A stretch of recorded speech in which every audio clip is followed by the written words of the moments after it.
Hai halo Nu, dan selamat datang Agnes serta Sobat Sanu sekalian.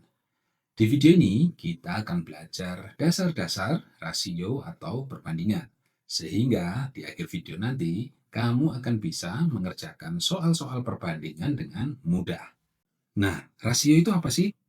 Menurut Dedi, rasio atau perbandingan adalah cara kita menunjukkan hubungan antara dua kuantitas atau lebih dengan menggunakan pembagian. Contohnya gimana? Contohnya seperti ini, ya. Misalnya diketahui dalam sebuah kelas terdapat satu guru dan dua murid. Maka di sini kita bisa membentuk hubungan rasio atau perbandingan antara guru terhadap murid. Perhatikan di sini bahwa gurunya disebut dulu ya, baru kemudian muridnya. Maka cara menulisnya adalah guru banding murid. Perhatikan di sini bahwa kita menggunakan tanda bagi ini karena sesuai dengan definisi ya, bahwa rasio atau perbandingan adalah cara kita menunjukkan hubungan antara dua kuantitas ya atau dua hal. Dalam hal ini ada guru dan ada murid. Dan cara kita menunjukkan hubungan ini adalah dengan menggunakan pembagian. Itulah kenapa di sini pakai tanda bagi. Tapi walaupun di sini tandanya bagi, cara membacanya kalau di rasio atau perbandingan itu bukan guru dibagi murid, bukan gitu ya, melainkan guru dibanding murid. Dan itu sama dengan 1/2. Dan sebagaimana sudah kita pelajari sebelumnya ya, kalau ada 3 dibagi 4, itu kan sama saja dengan 3/4. Seperti ini ya. Maka ini pun sama, bisa juga kita tulis sebagai 1/2. Loh, berarti rasio atau perbandingan itu pecahan juga dong, Dedi. Nah, hati-hati, memang ini bentuknya seperti pecahan, tapi cara memaknainya berbeda. Bedanya di mana? Bedanya seperti ini. Oke, ini ditulis dulu. Rasio 1/2, lalu pecahan 1/2 juga. Nah, perhatikan. Ini 1/2, ini juga 1/2. Tapi di sini 1/2 yang ini itu menunjukkan satu angka atau satu kuantitas tertentu. Jadi misalnya Dedi punya roti, lalu Dedi bagi 2 sama rata seperti ini. Maka ini nanti yang satunya seperti ini, dan yang satunya lagi seperti ini ya. Dan kita menyebut masing-masing ini adalah 1/2 atau setengah. Jadi dari awalnya rotinya 1 dibagi 2 menjadi setengah bagian roti. Tapi yang jelas ini semua tetap roti ya. Itulah kenapa kalau di pecahan 1/2 ini itu kadang dinyatakan dalam bentuk desimal ya, yaitu 0,5. Dan dua-duanya ini kadang kita nyebutnya sebagai setengah. Nah, sementara 1/2 kalau di rasio ini itu menunjukkan hubungan antara dua kuantitas atau dua hal ya, yaitu satu guru dengan dua murid. Itulah kenapa 1/2 di sini ya, di rasio, itu tidak akan kita ubah menjadi bentuk desimal ya, seperti yang ini. Bahkan kita juga tidak akan menyebut ini sebagai setengah. Sebab kalau disebut sebagai setengah, maka yang terjadi seperti ini ya, gurunya harus dibelah seperti ini. Kan kasihan ya gurunya dibelah ya, dan jadi horor juga. Jadi sekali lagi, kalau di rasio 1/2 ini itu menunjukkan dua hal ya, yaitu satu guru dengan dua murid.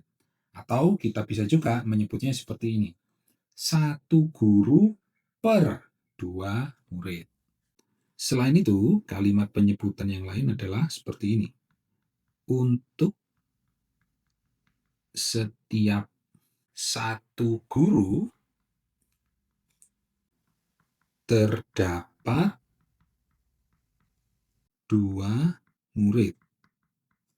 Nah, jadi itu ya pengertian rasio atau perbandingan. Tentu masih ada beberapa hal menarik lainnya terkait dengan rasio atau perbandingan. Untuk itu, yuk kita lihat contoh satu lagi. Ketika sedang bermain di gudang, Danu menemukan kardus yang berisi 3 buah apel dan 6 buah jeruk. Berapa rasio apel terhadap jeruk? Perhatikan di sini bahwa rasio yang diminta adalah apel terhadap jeruk ya. Jadi apelnya disebut dulu baru kemudian jeruknya. Maka ini kita tulis seperti ini. Apel banding jeruk. Apelnya ada berapa? Apelnya ada 3 ya. Yang ini kan. Maka ini 3. Lalu jeruknya ada berapa? Ada 6 ya. Maka yang ini 6 dan seperti ini. Sehingga rasio apel terhadap jeruk adalah 3:6. Nah, Sa, Nu, serta Agnes dan Sobat Sanu sekalian, di sini sebenarnya ada satu informasi yang bisa kita dapatkan walaupun tidak ditulis di soal, yaitu adalah jumlah total buah yang ada di sini. Ada berapa totalnya? Yuk kita hitung. 1, 2, 3, 4, 5, 6, 7, 8, 9. Maka di sini Dedi mau tulis total 9. Dan ini sebenarnya bisa kita dapatkan juga dengan menjumlahkan ini ya. 3 ditambah 6 itu kan sama dengan 9 ya. Sesuai dengan jumlah apel dan jumlah jeruk yang di sini. Lalu, apakah berarti soalnya sudah terjawab? Sebentar. Ketika ditanyakan rasio, itu akan lebih baik kalau kita sederhanakan dulu ya. Perhatikan, 3:6 itu kan pada dasarnya sama dengan 3/6 ya. Dan kita sudah belajar di pecahan bahwa 3/6 ini bisa kita sederhanakan menjadi 1/2 ya. Jadi masing-masing ini dibagi 3. Maka 3:6 ini mau disederhanakan menjadi seperti ini ya. 1:2. Nah, biar nggak bingung, ini mau dijelaskan dulu tentang apa yang barusan kita lakukan, yaitu penyederhanaan. Jadi awalnya kan ini ya, kita punya 3 apel dan 6 buah jeruk. Dan ini totalnya adalah 9. Seandainya ini kita bagi 3 sama rata itu artinya nanti masing-masing kotak kecil ini mempunyai jumlah apel dan jeruk yang sama. Maka kalau kita lihat di kotak kecil ini sekarang, berapa perbandingan antara apel dibanding dengan jeruknya? 1:2 kan ya. Nah, maka ini ditulis 1:2. Nah, kan sama ya dengan yang ini. Maka sekarang ini mau dipindah dulu ke bawah biar sejajar seperti ini. 1 apel, 2 jeruk, 1:2. Lalu kalau kita lihat lagi di kotak kecil ini, ada berapa total jumlah buahnya? 1, 2, 3 ya. Berarti ini ditulis di sini 3. Dan memang itu sesuai juga dengan 1 ditambah 2 ya, sama dengan 3. Nah, sekarang perhatikan, ada satu pola yang menarik. Ini 3 untuk supaya jadi 1 perlu dikali atau dibagi berapa? Dibagi 3 kan ya? Maka ini ditulis dibagi 3. Selanjutnya 6 supaya jadi 2 perlu dibagi 3 juga ya. Lalu totalnya ini 9 supaya jadi 3 rupanya dia juga dibagi 3 ya. Nah, kan kelihatan ya polanya bahwa ini semua dari atas ke bawah semuanya dibagi 3. Dan inilah Sa, Nu, serta Agnes dan Sobat Sanu sekalian yang menjadi kunci dari segala kunci soal rasio atau perbandingan, yaitu proporsi harus sama. Apa itu maksudnya proporsi, Dedi? Jadi begini, kalau yang ini ya dari atas ke bawah dibagi 3, maka yang lain dari atas ke bawah juga harus dibagi 3. Jadi itu yang dimaksud dengan proporsi harus sama. Jadi seandainya rasio 3:6 dengan total 9 ini, misalnya tadi ketika kita sederhanakan menjadi 1:3:4, maka ini akan menciptakan proporsi yang nggak sama ya, karena 3 supaya jadi 1 itu kan dibagi 3, tapi yang 6 supaya jadi 3 harus dibagi 2 kan, nggak sama kan dengan yang ini tadi. Begitu juga dengan yang ini, 9 supaya jadi 4 harus dibagi berapa? Kan beda lagi ya angkanya dengan yang ini dan juga yang ini tadi. Sehingga kalau sampai terjadi seperti ini, maka bisa dipastikan ada yang salah dalam perhitungan kita. So, sekali lagi, kunci dari segala kunci rasio atau perbandingan adalah proporsi harus sama. Nah, kembali ke soal, karena ditanya berapa rasio apel terhadap jeruk, maka sekarang kita sudah tahu bahwa rasionya adalah 1:2 ya, mengacu ke yang bentuk paling sederhana. Biar makin paham, yuk kita lihat satu lagi contoh soal. Kakek Jayadi adalah peternak handal dari desa Kedemungan. Kakek Jayadi memiliki 6 ekor sapi dan 10 ekor ayam. Berapa perbandingan antara ayam dengan sapi? Perhatikan di sini bahwa perbandingan yang ditanyakan adalah antara ayam dengan sapi. Jadi ayamnya disebut dulu, baru kemudian sapinya. Sehingga ini ditulis ayam banding sapi. Dan itu adalah 10:6. Lalu sama seperti sebelumnya, walaupun tidak disebut di soal, kita langsung otomatis tahu yaitu ada total. Yang nilainya adalah 10 ditambah 6 sama dengan 16. Jadi ingat ya, walaupun tidak disebut di soal, tapi kita tahu bahwa jumlah keseluruhan hewan, yaitu ayam ditambah sapi adalah 16. Lalu, sama seperti sebelumnya, perbandingan ini bisa kita sederhanakan menjadi berapa? 5:3 ya. Dan jumlahnya adalah 5 ditambah 3, yaitu 8. Nah, ini gambarannya seperti ini ya. Jadi, ini ditaruh lagi gambarnya. Lalu, kalau ini kita bagi 2 sama rata menjadi seperti ini, maka akan kita lihat bahwa jumlah ayam di kotak yang kecil ini adalah 5 dan jumlah sapinya adalah 3. Dan total semua hewan, yaitu ayam ditambah sapi adalah 8. Sehingga ini mau digeser ke bawah dulu biar sejajar. Lalu ingat tadi bahwa kunci dari segala kunci rasio atau perbandingan adalah proporsi harus apa? Harus sama. Maka sekarang Dedi akan ngecek proporsinya, tapi kali ini bukan dari atas ke bawah, melainkan dari bawah ke atas. Perhatikan, 5 ini supaya jadi 10 itu perlu dikali 2 ya. Lalu 3 supaya jadi 6 perlu dikali 2 juga. Dan terakhir totalnya 8 supaya jadi 16 rupanya perlu dikali 2 juga. Sehingga karena semuanya konsisten ya dikali 2 semua, maka Dedi bisa menyimpulkan bahwa proporsinya sudah sama. Yang artinya perhitungan kita sudah benar. So, kembali ke soal, perbandingan antara ayam dengan sapi itu adalah 5:3 ya, mengacu ke bentuk paling sederhana. Dan ini bisa juga kita baca seperti ini ya.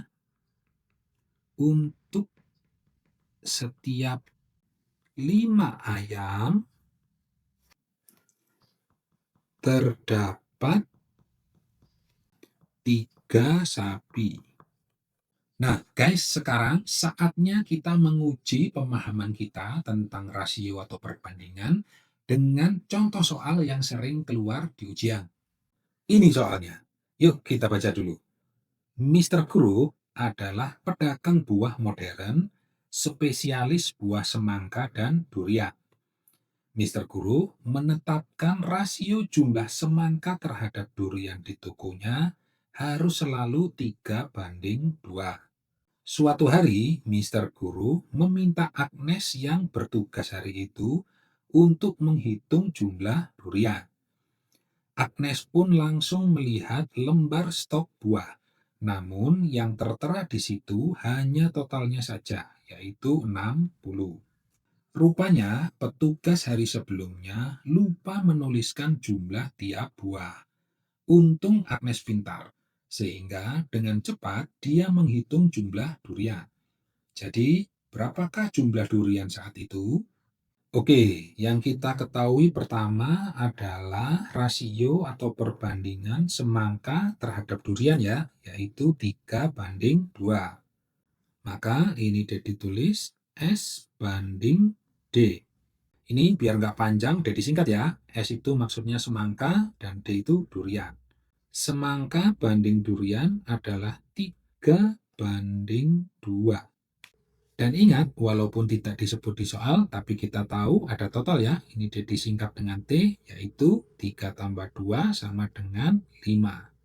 Jadi, seandainya di toko Mister Guru semangkanya cuma ada 3, maka duriannya juga pasti cuma 2. Dan total seluruh buahnya cuma 5.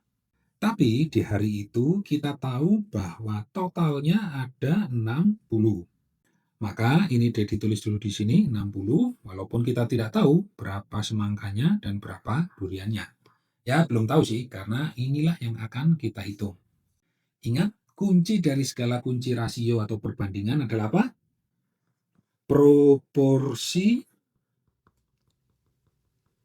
harus sama. Ya, ini jadi tidak bosan-bosan untuk mengulang karena memang inilah kunci dari segala kunci untuk menyelesaikan soal rasio atau perbandingan. Sehingga sekarang kita lihat aja, ini 5, ini 60. 5 supaya jadi 60 perlu dikali berapa? Kalau masih bingung, kamu bisa melakukan ini ya. 60 dibagi 5 dengan cara porokabet. Yuk kita lakukan. 5 perlu dikali berapa supaya hasilnya 6? Dikali 1 ya. Maka ini 1 kali 5 adalah 5. Dan kalau kita kurangi, 6 dikurangi 5 adalah 1. Ini nolnya turun, sehingga ini 10. Lalu 5 dikali berapa supaya 10? Dikali 2 ya. 2 kali 5 adalah 10. Kalau kita kurangi adalah 0. Maka pembagian porokabet kita selesai dan kita dapatkan hasilnya adalah 12. Sehingga di sini 5 supaya jadi 60 perlu dikali 12. Dan karena proporsi harus sama, maka yang 2 ini perlu dikali 12 juga. Sehingga 2 kali 12 itu hasilnya adalah 24. Lalu kalau pengen tahu jumlah semangkanya juga sama, yaitu 3-nya perlu dikali dengan 12. Dan itu hasilnya adalah 36. Maka perbandingan besarnya adalah 36 banding 24. Dan 36 ini kalau ditambah 24 hasilnya pasti 60. Dengan demikian menjawab soal ini yaitu berapakah jumlah durian saat itu, maka jawabannya adalah 24 ya, sesuai dengan yang ini. Sebagai penutup, yuk kita baca akhir dari ceritanya. Selesai menghitung, Agnes menghadap. Lapor, jumlah durian ada 24. Kalau semangka 36, jadi total buah kita pas 60.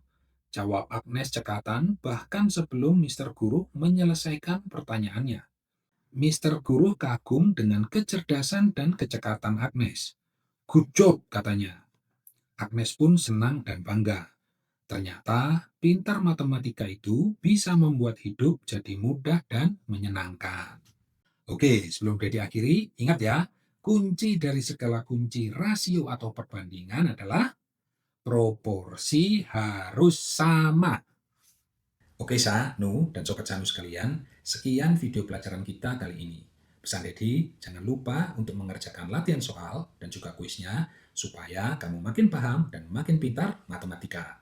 Kalau kamu suka video ini, Please like dan share videonya ke teman-teman kamu, serta pertimbangkan juga untuk subscribe dan aktifkan tanda loncengnya. So, sampai jumpa di video pelajaran berikutnya. Ciao!